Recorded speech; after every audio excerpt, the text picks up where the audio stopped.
In this video, I will tell you how to solve compound inequalities, but first what I'm going to do is go over your vocab word.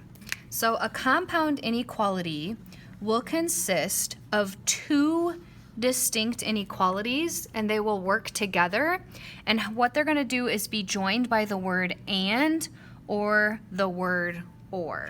So first what I'm going to do before I show you the compound inequalities is just review a couple questions with single inequalities. So I'm going to do a couple hard ones, the first and the last, just kind of review of what inequalities look like when you solve, and then I'll show you the compound.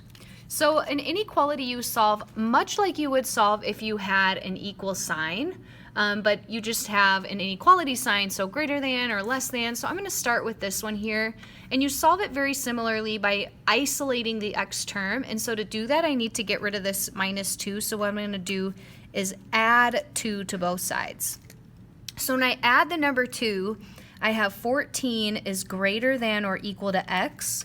Well, normally just for me, visually, it makes more sense to me to know how to graph it if I have my x on the left side. So I'm going to switch these around. Now notice how this is opening up towards the 14 and it's pointing at the x. I'm going to do that same method, opening up towards the 14, pointing at the x. And so now when I graph, to me, it just visually makes more sense. And when I draw my number line and I put my number 14 right in the middle, I'll put a number bigger and a number smaller.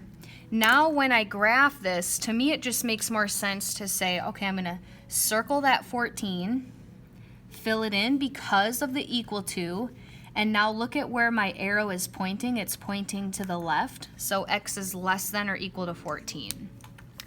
If you don't rewrite it, it's okay, just then your arrow will be backwards.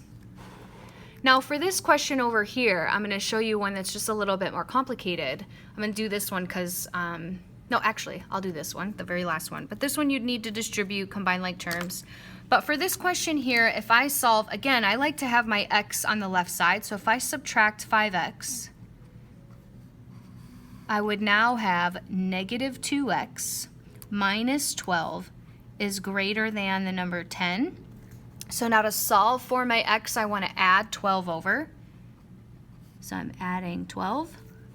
Now I would have negative 2x is greater than 22.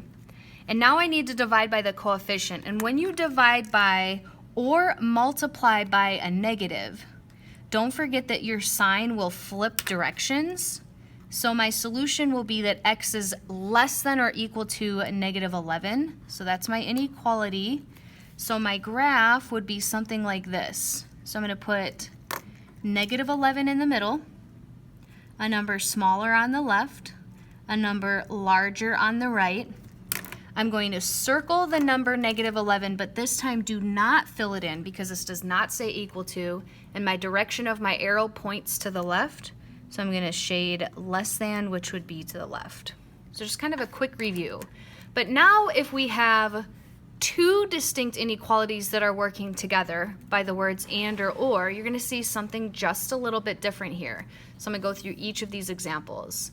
So it says writing and graphing a compound inequality. And so we'll do both of those, write and graph. So shade all real numbers that would be at the same time greater than negative 2 and less than 6. So we want numbers greater than negative 2. So x is greater than negative 2 and at the same time less than 6. So we want to shade the numbers in between negative 2 and 6 because those numbers would be bigger than negative 2 and less than 6 at the same time. So here's my number line. Here's negative 2. Here's 0, 2, 4, 6, roughly 6 would be about there. So I'm going to circle negative 2, circle 6, and I want all the real numbers that are between negative 2 and 6. So that would be the written version of the inequality and the inequality. So notice how you have two working together to describe the scenario. In this question here, it says all real numbers that are less than 0 or greater than or equal to 5. all real numbers that are less than 0 or greater than or equal to 5. So notice what's going to change here with this question that had the word or versus this question that had the word and. So here's my number line. Here's a number 0, 2, 4, 6, so roughly 5 could be there.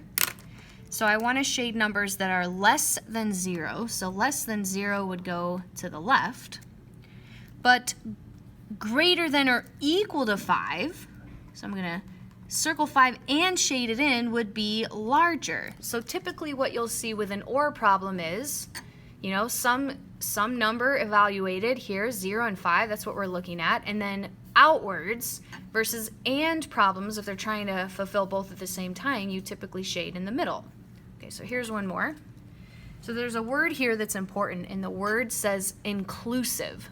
So negative between -5 and 7, so look what we did over here, but notice how this time it says inclusive, meaning including the -5 and including the 7.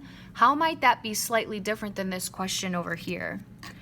So all real numbers in between -5 and 7, so notice how my inequality, the low goes on the left, the high goes on the right, just like on a number line.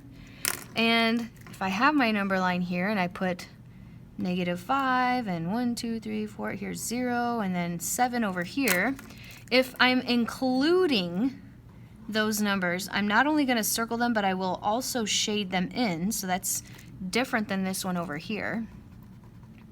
And I want the numbers in between, so my solution would be all the numbers in between -5 and 7.